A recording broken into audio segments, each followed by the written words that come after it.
It's a beautiful day for a vlog.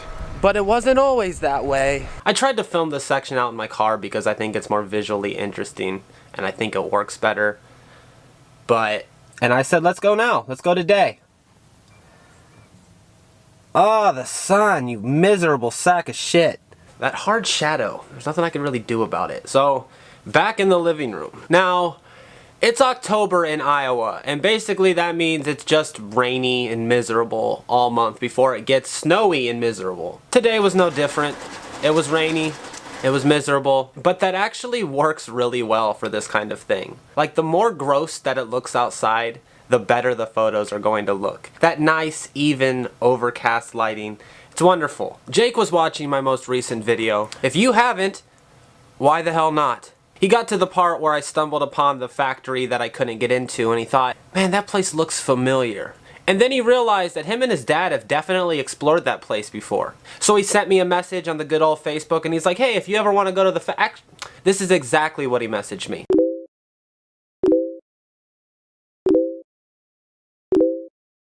So I drove over to his dad's house and I picked him up and we went to the spot where we needed to go. I don't know much about it. See, you're talking about the right side, right? Like over there? No, you have to enter in through there.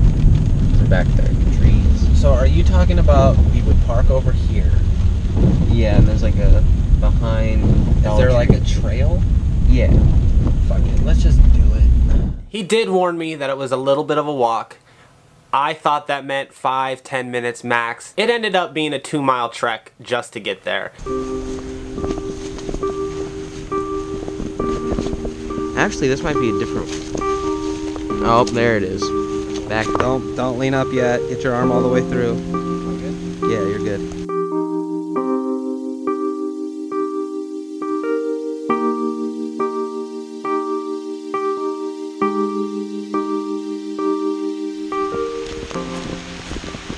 Are we close? Huh? Are we close? Kinda. And of course it rained. We're probably gonna be inside for most of this. So. And then the rain picked up. But eventually we arrived at our location. There's an opening down there to that big building. That's a cool building. I can't believe that this place sat 5 miles away from my house and I had no idea that it was there. This place is incredible.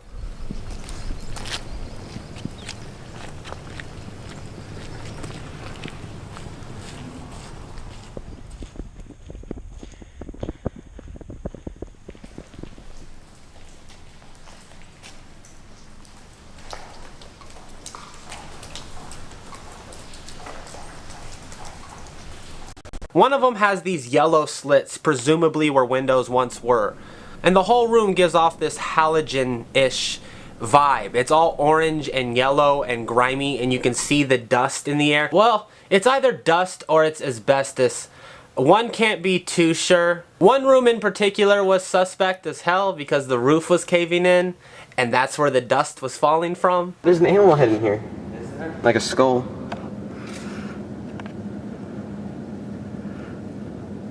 And oddly enough, I loved how quiet it was out there. Seriously, listen to this.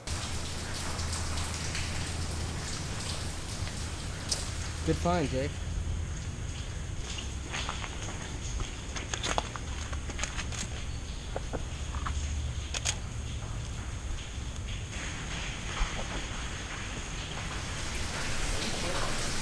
Are you sure that's not operating anymore? You could hear every little drip, every little footstep. It was so hollow in there that you could literally hear your breath bouncing off the wall and then back into your ears. Hey, Cody. What? Be safe, not sorry. I was fucking obsessed.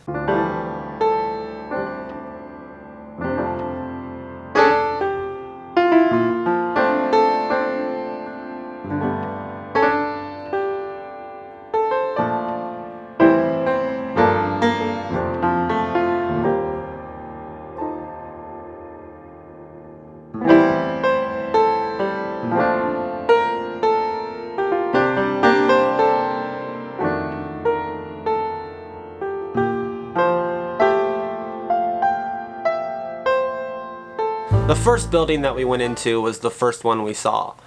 It was brightly colored blue, and there were red leaves suspended off the rain gutters. Somehow there was a thick layer of fresh tar separating the garage from the sidewalk. So I kinda sorta ruined my new Seafoam Chucks. But now they have more character, I think. They're still soggy.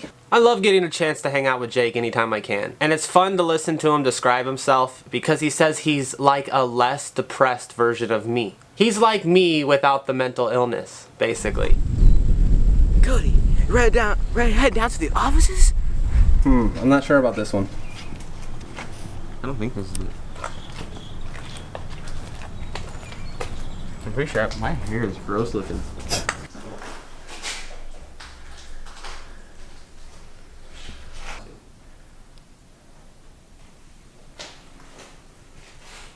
Yeah, don't touch anything.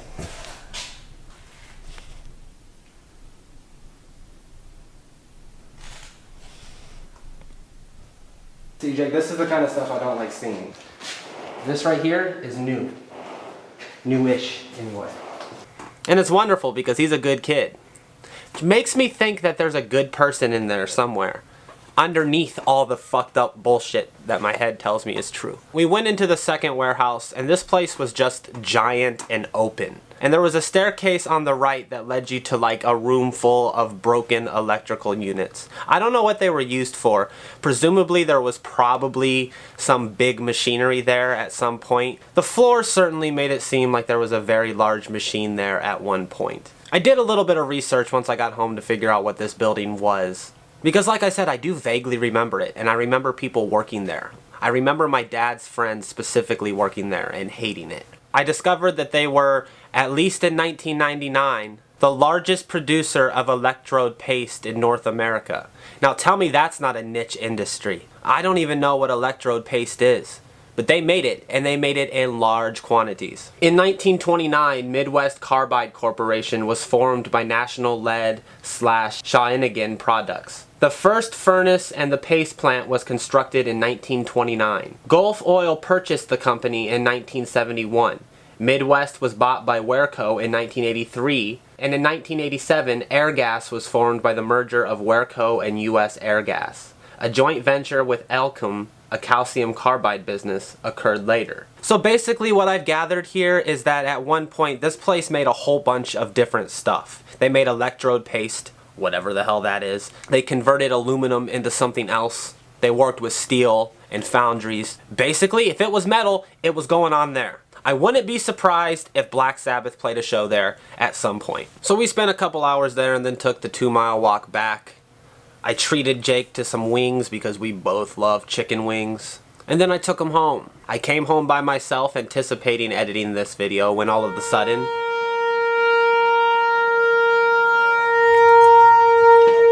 Well, I'm getting the fuck out of here. I don't normally get spooked by tornado warnings, but I do live in a place that doesn't have a basement. And the weather went from light rain to insanity in literally 15 seconds. Well, guys, here it comes.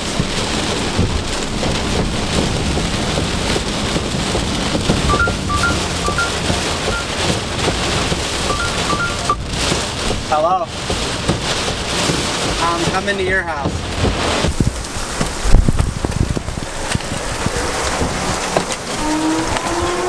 Get in here. Hi, Sadie. It's okay, boo. If it gets loud, I'll come in.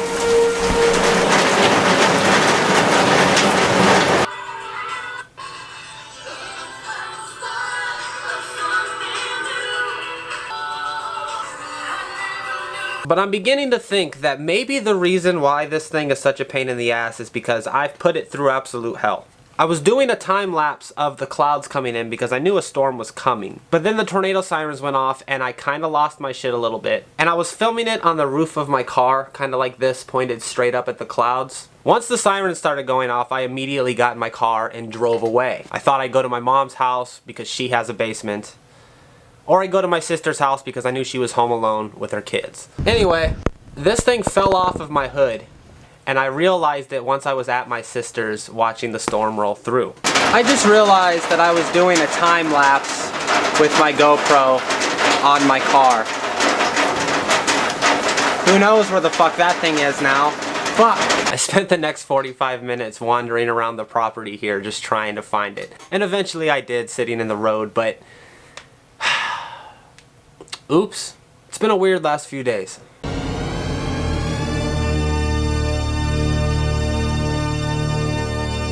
One second here. Did you like this video? This is way closer to how I see the new channel being once I'm out east, if I get out there. I haven't been able to do live streams for a few days because I've been insanely busy. I'm gonna get back on that tonight, so keep an eye out for that. But if you would like to help contribute to this project and see it become something real and tangible and not just in my hometown, because there's only so many things I can explore here, please check the link out in the description. If you feel inclined to pledge, please check out the perks. So many people have pledged amounts where they could have got a perk and they just didn't. And I don't understand why. There's a lot of cool stuff there. That's all I'm saying. If you would like to help contribute to this project, please check the link below. Mwah. Love you guys. I got nothing but love for you, baby.